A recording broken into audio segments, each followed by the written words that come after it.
Hello, assalamu alaikum, good morning, khushamdeed, ji ayanu, goeiemorgen. Bakhair Agale, Ni Hao, Chunishume, Washwale, Ohio Gonzaimis, Guten Morgen, Hola, Bonjour, Privyet, Kaifahal, Halashama Chatore, Ahlan Wasalan Marhaba, Buna, Mucho, Gracias, and a very amazing good morning to everybody who's tuned into PTV World and are watching World this morning alongside the very amazing, the very fabulous Shiza Hashmi and Shahzad Khan. Hello, Shiza, how are you I am today? absolutely great. What about you? Well, I'm feeling just fine, and I'm Okay. sorry for that too as well. But ladies and gentlemen, I think it's the love I have for all of those people who are out there as well, Yeah. who tune into our channel, who watch our show on regular basis as well. Because, well, last night I was out for Seher, and Okay. yeah, because one of my friend, he actually invited majority of our friends together. Okay. So I had to go over there, and then I couldn't miss it because it was at one of my favorite restaurants, and Okay. then I Do you had a know? lot of Do you French want to name toast and whatnot. I'm it? sorry, I'm talking about eating a lot as well.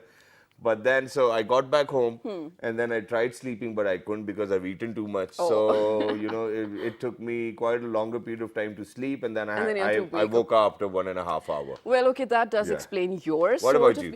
I feel great during the show today for probably two reasons. The weather is absolutely Yeah. amazing out here in the Twin Cities, ladies and gentlemen. I feel like that is sort of a motivation factor, Yeah. especially when you're fasting. I mean, when you look at things like this, it makes it worthwhile, Exactly, right? that's what it is, ladies and gentlemen. But today we come right in front of you with a very special message. Yes, And I absolutely. think that, the topic which we have picked up on is of great importance for all of those ladies who are out there. And I think that the suffering is greater as well for people who actually do not really go to doctors to get it rectified as well. And I Right. think that this disease in particular has got a lot of stigma to it, and it has got a lot of taboo to it as well. And I think that, women probably, well, once we start talking about the disease, you will know, you will realize, I think the majority of the people might not even know about it. Exactly. Yeah, because I think in urban areas over here, ladies and gentlemen, because we have got the conditions are very hygienic, we have got Right. healthcare providers everywhere. So I think that pretty much everybody can escape that as well. No, But but once, Shazad, other than that, yes, of course, we do have better health facilities and everything. But one of the reasons that we don't find out about this is because women who develop this condition hide it. Yeah. Why do they hide it? You very rightly said it is stigmatized. Why is it so? Ladies and gentlemen, by the way, we are talking about obstetric fistula. And United Nations felt that it was so important to urge all the international community, especially their member states, Yeah. to ask them to observe this day, to raise awareness about this particular disease, injury, or a condition, Exactly. right? Because it is responsible for around 1 million deaths all around the world every year. Exactly, and almost 2 million women, ladies and gentlemen, globally are actually suffering from it as well. And for people who actually living below the poverty line, it is very common amongst them as well. And when we talk about obstetric fistula, ladies and gentlemen, it has to do a lot with the gynecology. And Right. then at the same time, it is obviously because I watched a video to learn about it. I Okay. never knew what the disease Okay. itself was, so I have to be honest over here. And like me, there might be a lot of other people who Yeah. might not know about it. So I watched a video from Nepal. I think it is this condition is actually most common amongst the Asian countries as well, where Yes. people are very poor, and there are no caregivers as well. So let's talk about it. What the disease is itself. Why is it still there out Yeah. there? How do you think that people need to get treated? And the best part is that we've got a brave lady joining us today as well, who actually suffered from this condition but has now recovered thanks to our public hospitals. I mean, for the very first time, I was very happy that Right. that the fistula centers are available over here within Pakistan. There are 8 centers in total, which I think the number is very less. But in days to come, once we start raising awareness about it, I think that there will be more work done on it. Absolutely, very rightly said, Shazad. And since you are talking about how government hospitals are so great at it, Yeah. of course they're doing an amazing job, because I was just looking at the stats and the amount of, money that one needs to put in this. It Yeah. said on average it's around $300 per person for the surgery, and Really? it's not a one-time sitting, right? So you have to come again and again to see the doctor if it's perfectly fine. So it is like a huge budget that you need, and for people who do live in downtrodden segments of the society, I feel like that is where the government hospitals do come in. Exactly. So, ladies and gentlemen, to talk about it, what are the treatments? God forbid if somebody is going through this condition, what do they need to do? How do we raise awareness? These are all the questions which we'll be posing towards a very amazing guest over here in the studios. On my right-hand side, on this day of Ramadan, ladies and gentlemen, we have been joined by, once again, one of our very favorites. He's the head of gynecology at PIMS Hospital. She's none other Professor Dr. Nasra Tasneem. Hello, assalamu alaikum. How are you? Assalamu alaikum. Thank you very much. I'm perfectly fine. Wa alaikum Thank assalam. you. Thank you very much for joining us. It's Thank you. wonderful to have you alongside Professor Dr. Nasra Tasneem, ladies and gentlemen. We've once again been joined by a consultant gynecologist. She's none other than Dr. Kausar Bangash. Hello, assalamu alaikum. How are you? Assalamu alaikum ji. Wa alaikum Thank you. assalam. Thank you for very much inviting. for joining us. Thank But just because of your name, I think that you're a Pathan. you. Yeah, I'm Is Pathan. that correct? So I want to say my hellos in Pashto. Jinia, Sage, Khairam, Barobar. जी बिल्कुल खैर जी. Thank you very much for joining us. And alongside Dr. Kausar Bangash, ladies and gentlemen, we've been joined by somebody from whom I'm going to take inspiration about mustache as well. You know, I think he's one of the very well-dressed gentlemen over here in the studio today. He's none other than Dr. Sajid Mumtaz Qazi. He's the head of urology department at PIMS. Hello, sir. Assalamu alaikum. How are you? Walaikum salam. Thank you very much for joining us. You for look your- wonderful. You look great. I think this is how I want to look probably when I grow up, but with a little hair on the head. And last but not the least, ladies and gentlemen, we're very proud. हम बहुत फख्र है कि ये आगे आई हैं, ये television पे आ रही हैं और ये लोगों के अंदर अवेयरनेस देना चाहती हैं. Very brave, encourageous. इनका नाम है शाजिया अहमद और ये फिस्टुला पेशेंट रही हैं. इन्होंने अपना इलाज कराया है पिम से.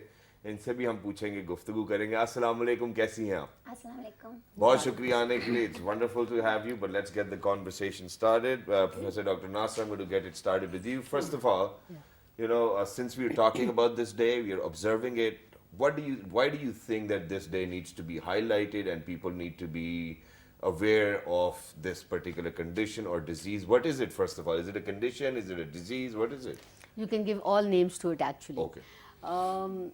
Fistula is a kind of misery which patient suffers because she gets a hole between the birth passage and the urinary bladder or urinary system, you know, anywhere in the urinary system or in the rectal system. So either she is leaking stools all the time or she is leaking urine all the time. All right. So just imagine about this misery that nobody is sitting with her. She's smelling all the time and she has no control on the urine or the fecal matter. Right. So as a result of that, she is socially outcasted and the expenditures obviously they are enormous. So they are not brought to any of the hospitals. Right. Their expertise are not there. People don't know where to take.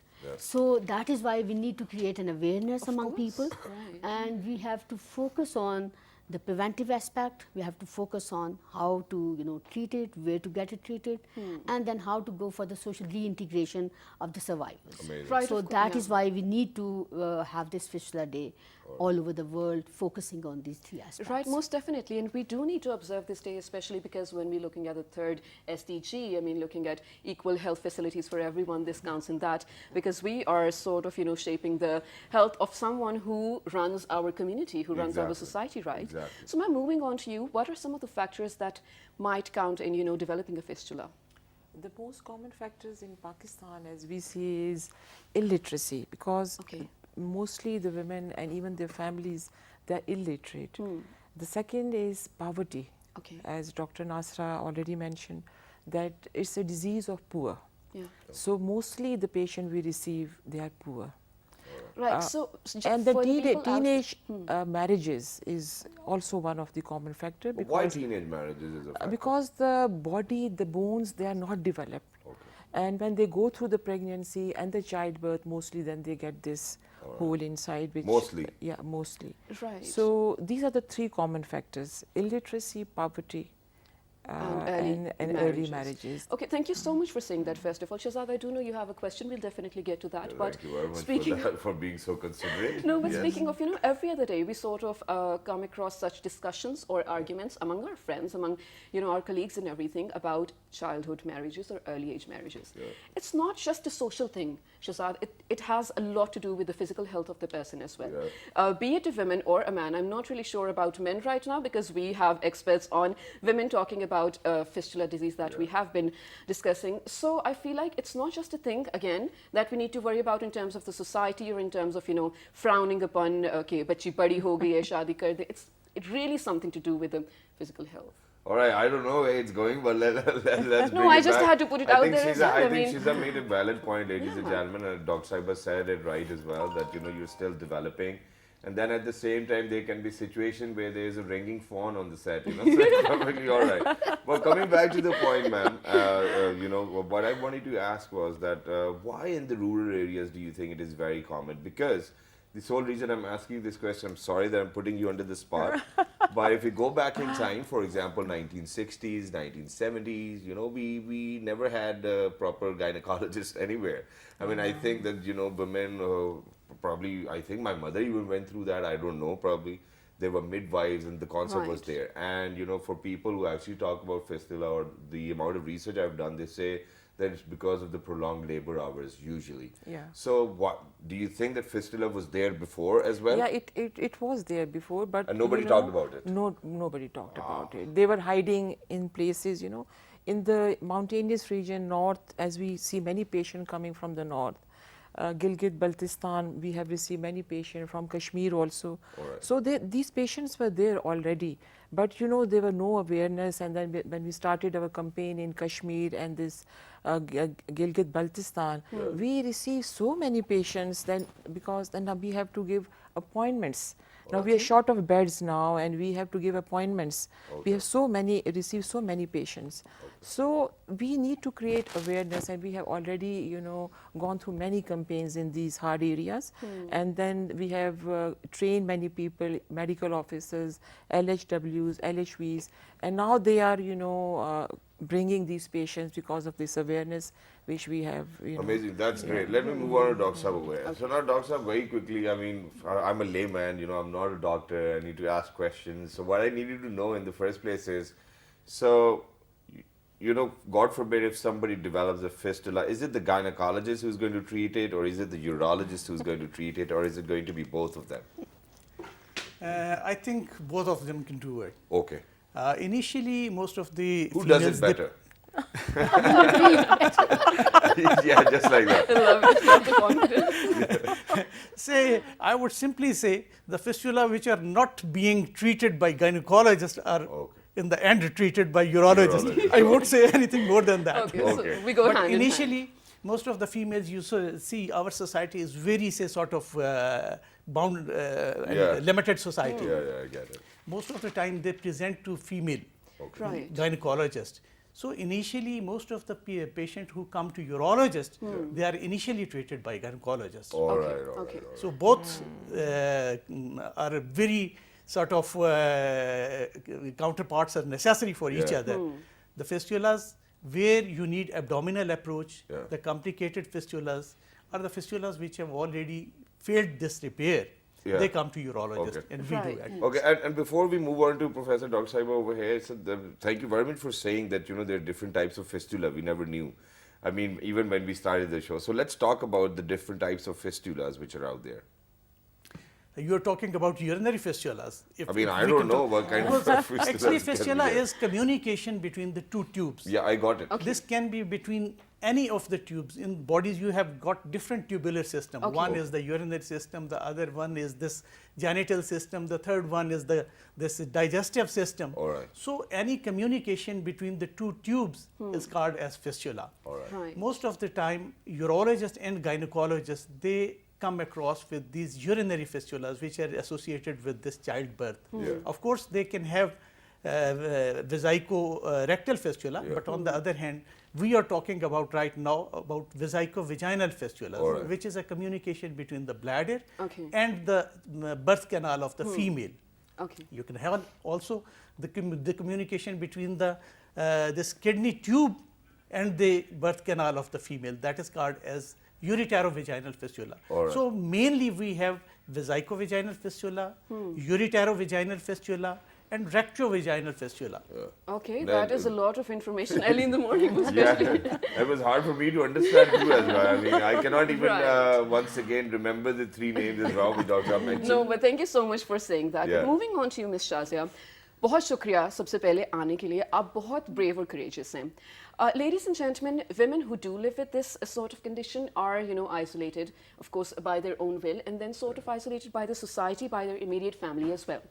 So, Ms. Shazia, And you know what, Shiza, I don't think that there's any other way to it as well. I mean, Okay. for somebody who's actually, leaking feces or, things like that, it becomes very hard for the family to do it too. no, but you also have to understand the condition, the mental condition that the patient goes through as well. I mean, it's So- not just the family or the people around them who are bothered by it. She's living with it, right? I think we need trained caregivers for that too as well. I course. mean, we cannot even just put it on the family because, what can they do probably? No, that's right. So I feel like we need that perspective as Yeah. well. So Miss Shazia, जब आपको पता चला कि आपके पास ये condition है, तो कितनी देर हो चुकी थी और आप कैसे आपको इमीडिएटली आपको मिल गई थी और फैसिलिटीज? हुआ कैसे था ये सब? जी मेरा ऑपरेशन हुआ था रसौली का। ठीक है। तो उस वक्त 10 दिन के बाद ना मेरा पेशाब लीक हो गया था। ओके। फिर उधर जिधर से मैंने ऑपरेशन करवाया था ना, उन्होंने फिर अंदर से फिर मेरा ऑपरेशन किया। ओके। तो फिर नलकी लग गई मुझे। ठीक। तो फिर उन्होंने इधर पिम्स मुझे रेफर किया। पिम्स में मैं आई तो इधर मैडम अतर के पास। Okay. Okay, so हाँ जी। what, ladies and gentlemen, she's trying to say is that she actually got operated for something else. It wasn't really a childbirth kind of thing. Rasoli, I think, probably might be a cyst. Fibroid. Or a Fibroid, fibroid. okay. Okay, so that's what it is. And then she got a surgery again, but it didn't work out, so she actually had to come to PIMS. So, okay, now this is what my question is. So, what kind of a surgery did they do or attempted on her for the second time, which they thought will help, and then she finally had to come down to PIMS? Actually, and in fact, before that, I would like to highlight the obstetric fistula, as you were talking Yeah. earlier on. Well ahead of time, it was there and it was on the top. Okay. The gynae fistula was relatively less, but now the pendulum is shifting over because because of the access to the hospital, awareness of people. The obstetric fistula, which was during the childbirth, Yeah. is now reducing, and it is the iatrogenic fistula created by doctors who are not really aware how to perform. Sorry, a say major that again. Which fistula? the iatrogenic. Iatrogenic. Iatrogenic. Iatrogenic. Iatrogenic means it is created by the doctors. Why would doctors do so? Yeah, there are so many factors. Yeah. The expertise they don't have. A surgeon would be operating on a gynecological field. Okay. And you say, unfortunately, or whatever, the nature made the two systems together. Yeah. They're passing side by side. Right. So the ureters, the tubes which are arising from kidney going into the bladder, they are just adjacent to the uterus at hardly at 1 centimeter Okay. distance. So if somebody does not know the exact technique of how to perform the hysterectomy, So you're saying by they're likely not. accident, they actually do push a person into this condition? Sometimes accident, sometimes Okay. because of the inexpertise. So if they don't have the expertise, Wow. I mean, a surgeon who has never observed. I'm not against surgeons, Yeah, but again, in the peripheral area, the people, they don't know where to go to. Okay. So they apparently go to a gynecologist who is actually not a gynecologist. Right. And she would give them an impression that she is doing it, but actually it's the surgeon who is doing it. Because surgeon can jump into any of the fields. Okay. And as a result of that, they are, they are creating that Right. issue. But thank you so much for saying that, ma'am, Yeah, because yeah. you know what, Shazad, I actually personally know some women from my village as well. They would go to nearby main cities and ask for whatever sort of treatment they want. And the gynecologist slash surgeon, like you said, would ask them for, to remove their uterus. So this is not right with you, let's remove the... Always suggesting surgeries, which ends up so bad. I mean, they're even worse than they were before. So ladies and gentlemen, I know this probably show is not targeting the audience that I want to right now. Yeah. But if you're listening to this, please tell it to everyone around you as well. Doctors sometimes, more usual than often lately, I have noticed, are money-making machines. You really have to pick the right ones, like we have over here with us in our studio right now. Yeah, and there's this one more thing as well. I'm sorry. I think that this is a question for Miss Mangesh over here as well. So, Dr. Saima, first things first, what I want to know is that is it more common in normal deliveries or C-sections? And then I want to come down to a point where gynecologists themselves actually do not prefer normal deliveries and come down to a point where by the end or probably on that day there's this nurse coming and running to you and saying, oh, the umbilical cord is all around the neck, we need to do a C-section. And you're over there and you're like, okay, I do not have any other choice, so let's go for C-section. So these are two questions, please. Okay. Answering the second one Yeah. first, I think this is wrong because there's always an indication for cesarean section, All right. and that indication is always discussed with the patient and with the relatives. But why is it on the 11th hour that a nurse is coming and running and she's like, oh, you know, the heart rate's going to go so up, you know, the umbilical cord is all around. There's always an evidence given to the patient and the relatives, and there's, you know, we take the CTG and then the clinical I'm saying that because, you know, the day my daughter was born, you know, this is what happened. So I'm sorry for that as well, but it was based on my experience. You know, it's actually to save the mother and the baby both. But okay? why on the 11th hour, yaar? Aakhri time pe yaad aata. Even Maybe you during find out normal things like- deliveries, untoward events can happen. Yeah, yeah. In fact, We is don't the expect labor it, is a but stressful still it event. goes on. Okay. What we have to understand is the labor is a stressful event for the baby and for the mother and the whole family and the doctor on the top. Yeah. Right. So during this whole process, the monitoring is being done through CTG. All of a sudden, the cord is around the neck, the baby starts descending down, and you know the cord is pulled up. Okay. So normally a cord around the neck doing a cesarean section before going into labor, not on. Okay. But once she goes into labor and the baby is showing deceleration, So dip then- of the heart, so I think we have to go Okay. for So, that Alright. case. so Alright. coming back to my question. So there's always an indication. Yeah. So it's never done just like that, Okay. you know. And people think like this that the doctors are earning, the gynecologists are doing wrong cesarean section, but this is not so. Okay, thank you very much for saying that. But coming back to question number one, where is it more common in normal birth or is it more common in C-section? It's more common in the normal birth, especially in areas, hard areas, because they cannot get access to the hospital. And the most important thing is the first delay, because you know the people are illiterate, and because of the gender bias, they, you know, they don't take the, you know, the wish of the patient. They are screaming that they should be taken to some hospital, but the in-laws and the family, they are not willing to take her.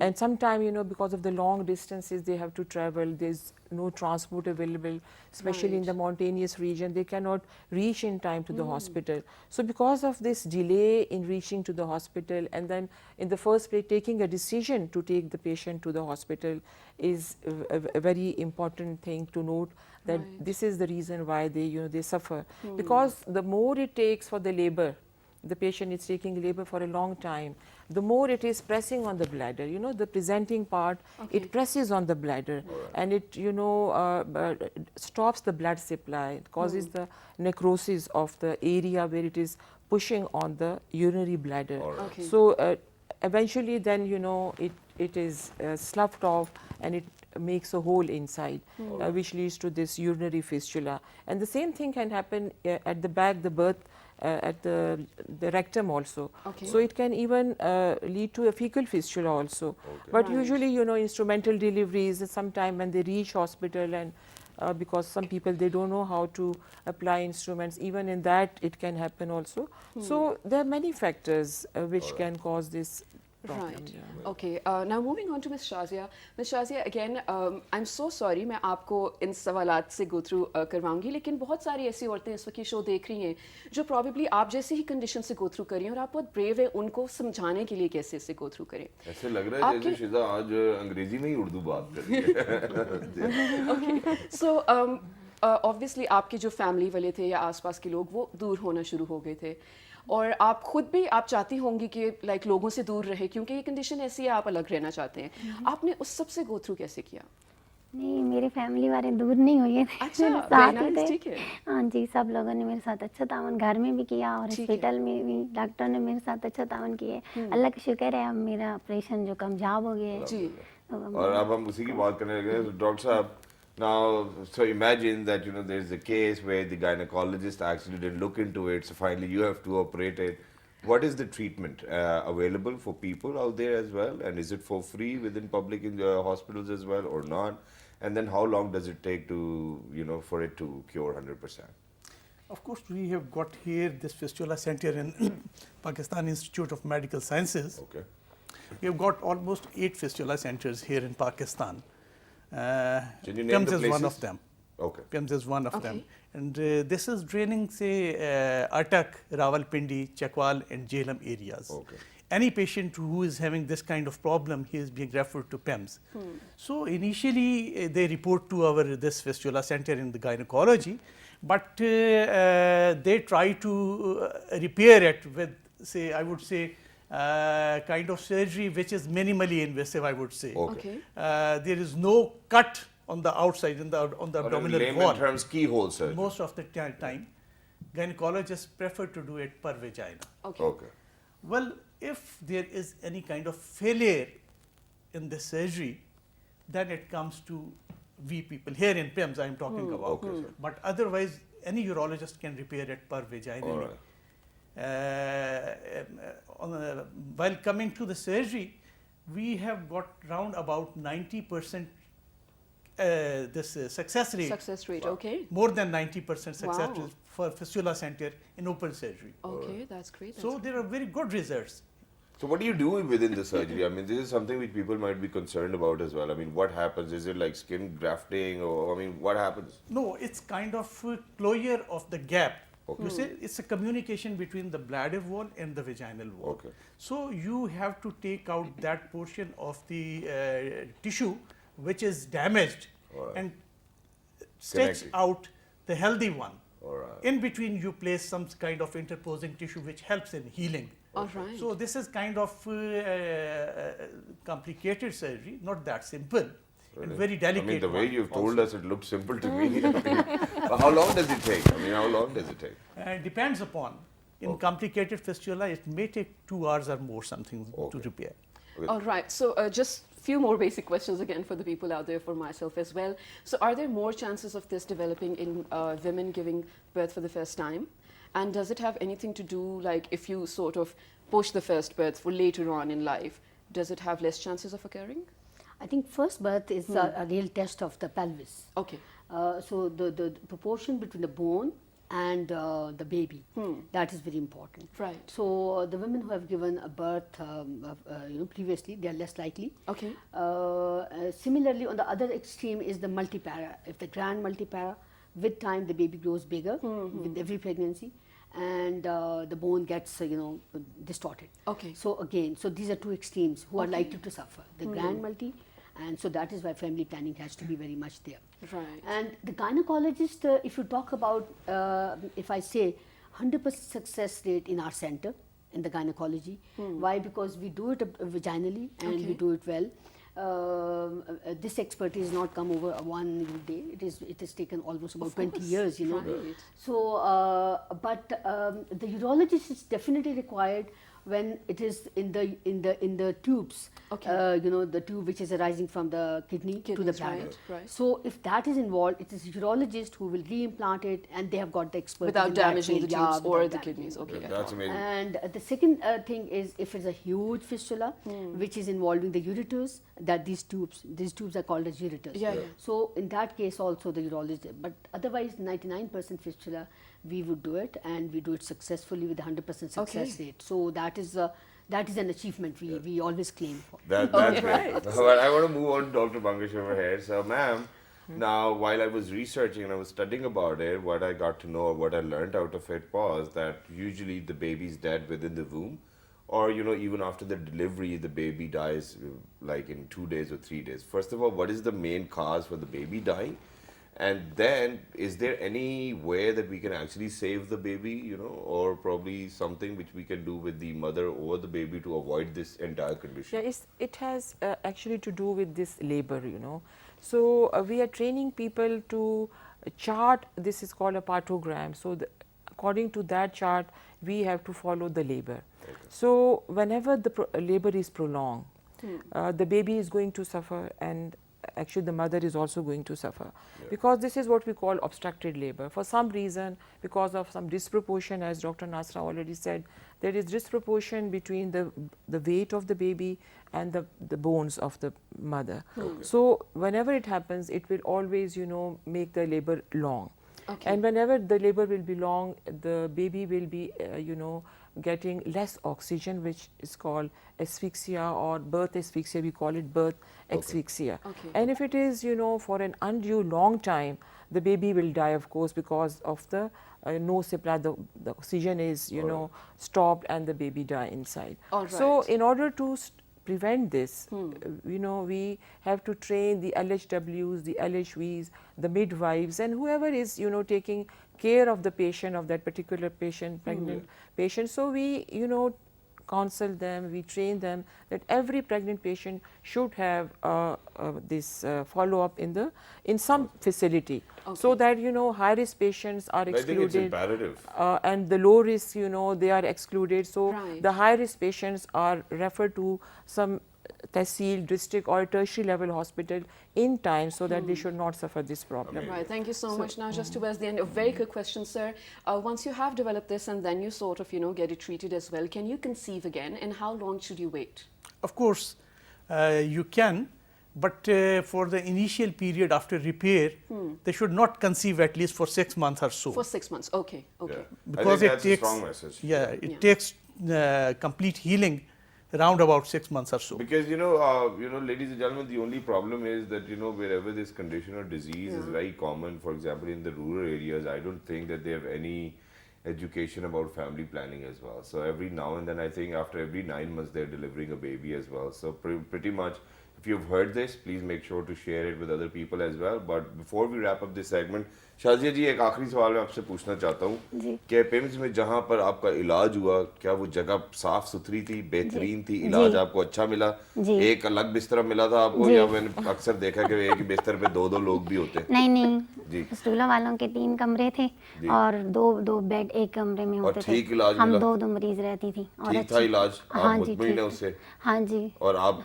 चाहती हैं कि और खवातीन को कहेंगी कि आप इधर से इलाज करा लें बजाय इसके कि प्राइवेट अस्पतालों में पैसे बहुत खर्चें? ही अच्छा इलाज होता और है। बारी जल्दी आ जाती है? हाँ जी, बस टेस्ट भी बारी टाइम पे का होते थोड़ा हैं? इंतजार करना पड़ता है, ठीक है। क्योंकि बेड खाली नहीं होते। है। जब बेड खाली होते हैं तो फिर मैडम फोन कर देती है। ठीक है, जबरदस्त हो गया। यानी इसका मतलब है कि सब अच्छा है। चलो, कम से कम किसी एक चीज में तो हम सब अच्छे हैं। Thank you very much for joining us. So It was much, wonderful to have you. But before, I would Sure. like to acknowledge Islamic Development Bank and previously UNFPA, who have been supporting this fistula in collaboration with Government of Pakistan. Wow, that's great. That's great. They're definitely And Fistula involved. Foundation, obviously. Yeah, they're definitely involved in a noble cause, ladies and gentlemen. I think that this is Ramadan. If everybody wants to put in their junk, this is the best time to do that as well. But thank you very much. It was wonderful to have you early in the morning, that too in Rosa. We hope that you guys enjoyed it, even though that was a serious topic, but that's what we try to do. We try to learn, like Yeah. all of you out there. So ladies and gentlemen, right now we're heading out to a very short break. But when we come back, we will be talking about, how some people are doing amazing jobs at, feeding the poor while Ramadan. What did you point to? Yes, I'm sorry, but ladies and gentlemen, we'll definitely be talking about humanity. Yeah. Or in other words, for Pakistani kids, their parents say it very famously, "Putra, tere andar insaniyat hi nahi hai." That's what we're going to talk about. Stay Let's go for a tuned. break. Good morning.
Allah has granted us this month to purify our hearts from the blackness of sins that we have inflicted upon us.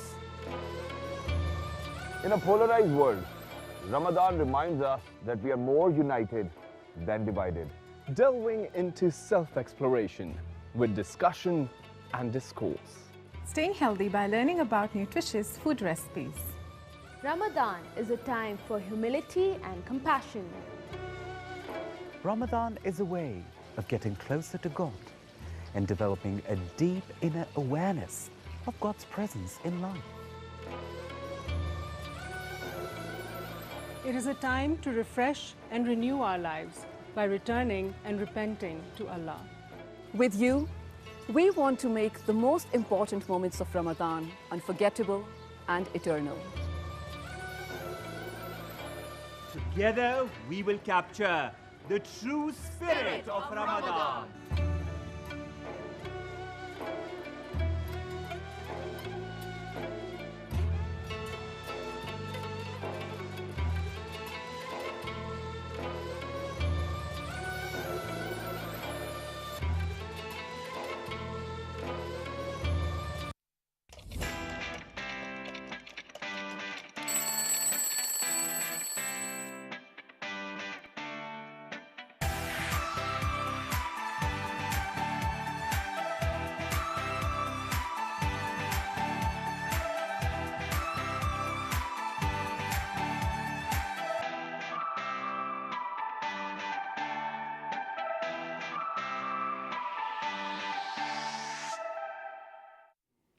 Welcome back to World This Morning with Shazad Khan and Shazad Hashmi, ladies and gentlemen.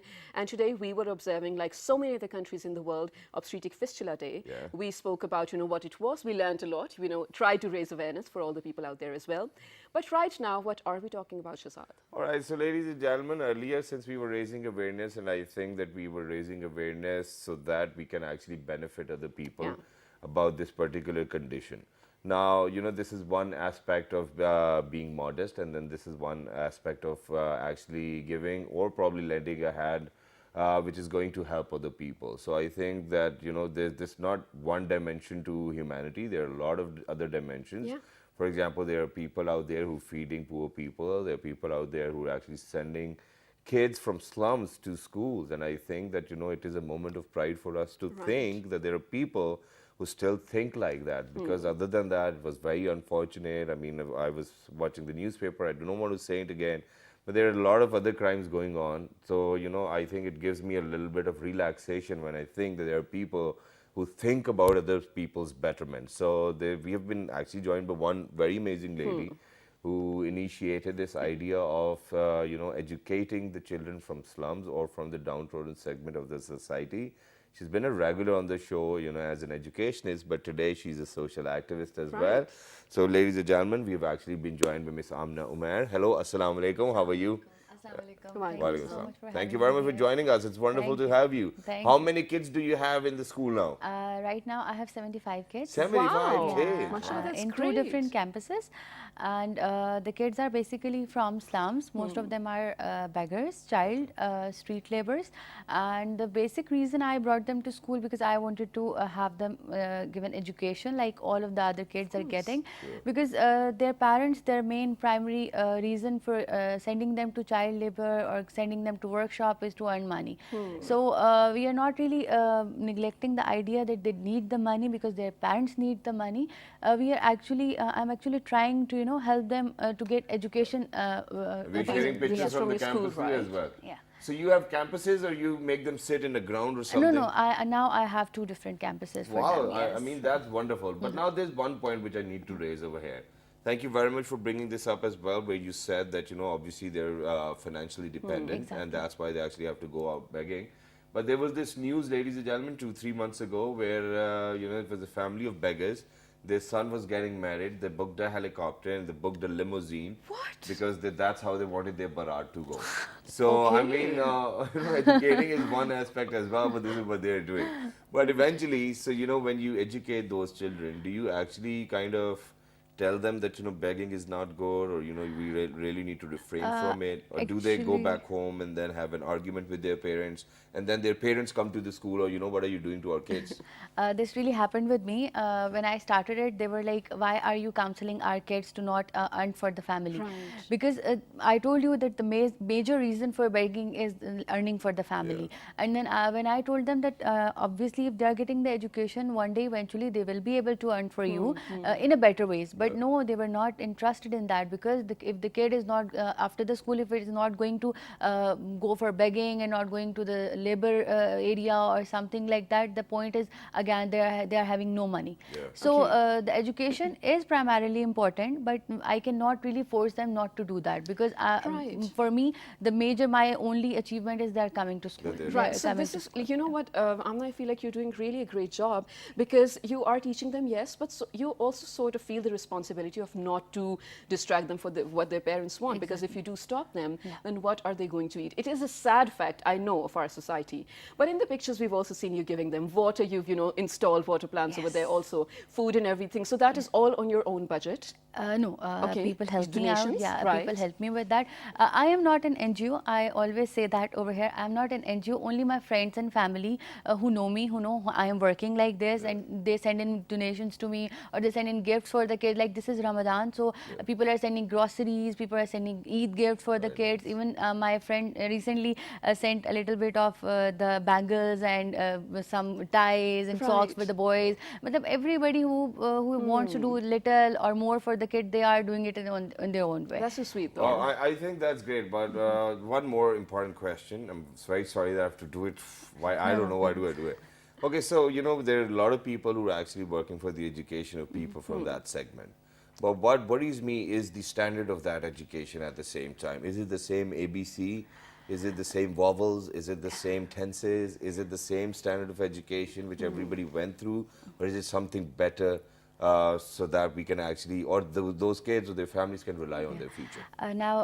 This is a very interesting question, I Thank must you. say, because you know what we do in school, we are not going to do it with ABC. We cannot take it like that because the kids are not interested in studying. These kids who have never been to school, they don't want to write, they don't want to hold the pencils, they want to give their concentration on the notebooks. So what we do is we have hands-on learning activities for them. I design 30 days activity for them, like we have toy washing day, we have the basic skills day. Well, what would anybody, I mean, what do you think I'm going to learn out of toy washing day? Is it, because this is going to learn them to be a good human being, disciplined, to be hygienic, and then probably, you know what we will do is like if there is we have a apple day, like we will learn A with apple, and then I give apples to them. See, now this is going to instict an idea in their mind that this is, oh, it is A for apple. Not we have to write A, write an A. No, not like that. So because they are not interested in studying, and they know we are just here like for studying and for fun. I'm sorry to bring this up, but you know, what if the apples are not available? Are the kids going to miss out on the A?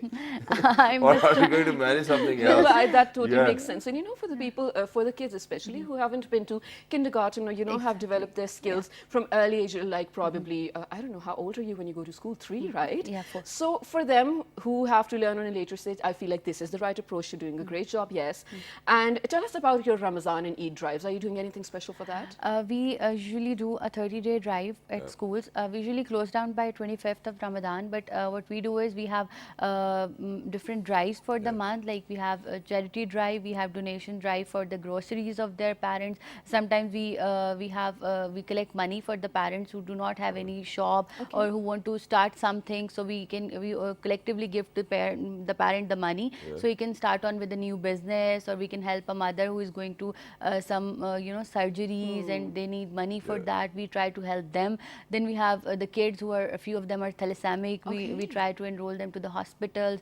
And then there are different organizations where my kids go to give thanks to them. So this is a vice versa thing, because I don't really want them to know that we are underprivileged or we are deprived of some things, and I take them to different organizations. I would name here, but I shared the pictures. Sure, go ahead. Do name about all of those organizations. I mean, they're doing a wonderful job. We usually go to the foundations who are giving transfusion, blood transfusion. We have Pakistan Thalassemia Center, then we have Sundas Foundation. We go there, and then the kids give different food items and other things to the patients over there, because they are also from the very low background, and they're getting transfusions done and already in very deprived sort of mood. So, just let them up and tell them that how empathetic they can be. Well, thank you very much for doing that. Yeah, but that is amazing. one more thing, and that is that usually, when I'm driving around, I come across a lot of street child, Exactly. And one way or the other, a few of them really amaze you with whatever they think or what they want to do in life. So while you're in that school and you're looking at all of those children who are actually studying or trying to study, have you ever come across a kid who you think have got a lot of dedication and really needs to be in a better school, and that there's something which needs to be done about that kid? Probably, everybody needs to join hand or something. Because I think that all of them are very intelligent. Yeah, I know. First of all, I really try my school be to the best of one. So I feel really privileged that they are here with me, studying over here. And trust me, all of the girls who are maids at different homes, all of the boys who are working as a child laborers, all of the other children who are from slums, they are all really motivated. Like they really want to study. It's not like when some of the kids who were not coming into the uniform because I had lack of funds, I couldn't give them the uniforms. So they were like really motivated that we will study really hard when we'll get the uniforms. So this is like because so many kids are coming every day. So some of them are in the uniform, some of them I sometimes I hardly do not manage them to get them just at once. So we have to wait for a while. So they're all really motivated. They send me the motivation that, ma'am, when will I getting the uniform? So we are know, I will Right, study like a incentives good always boy. make, greater Yeah, motivation to work. exactly. And Amna, this is a request. Actually, I don't know if I should be saying this, but because of the students that you teach are from that vulnerable class, so it's a request. Please do teach them about wrong physical contact and good and bad touch as well, because we need to, right? Yeah, I did. I really did. I did a total 1 week session over that, because they are most, prone to these such things, because they are on the streets. Girls are on the streets. Girls are maids in the homes. They are like below 12 years of age. They are working in different homes. So this is like we need to tell them that what is the good touch, what is the bad touch. So we did a 1 week whole session on them, and the kids really know good things about That's it. great. Thank you very much for your initiative as well, and that you're doing a great job in reshaping Pakistan, because we are a youth-centric nation right now. But then before leaving, there's this one simple request. I know that you do it on your own, you're not running an NGO, but for people who really need to contact you or might have felt the need to be in touch with you, so how do you think that they can get in touch? Do you have a page? Or I an do email? I do have a page. It's Hassan Foundation, and then I have my own Instagram page. Who's Hassan, by the way? Hassan is was a very good friend and family for us. Unfortunately, he's not with us today. So this is this belongs for a better to him. cause. Yeah, this I belongs think to that's him. great as well. So Hassan Foundation, ladies and gentlemen, is the page on Facebook. Yeah, it's a page on Instagram as well. Facebook. Yeah, Instagram as well. And okay, so that's great. So ladies and gentlemen, if you really need the feel or urge, if you have the urge to do something better, which I think that you should, you should be socially responsible. As Ms. Amina over here mentioned, that there are a lot of children without uniform these days as well. So how much does a single uniform cost though? It's around 700 to 800 rupees. 700 to 800 rupees. I think pretty much Bishiza means you can do that too as well. Of course, without even thinking. 5-10 uniforms. We'll get in touch with her as well. But please make sure, ladies and gentlemen, to play your role of being a good human. Please make sure. Absolutely, be kind to one another, and do not forget to remember us in your prayers at Iftar time and otherwise as well. Ladies and gentlemen, if there's anything you need to write to us, write on our Facebook page with the name of World This Morning. On Twitter. World This Morning without a G. Daily Motion on YouTube. World This Morning, World This Morning. And the repeat you can 5 catch past at 11 p.m. tonight. Till the next time, 1, Good 2, 3. morning. Good morning. Thank you very much.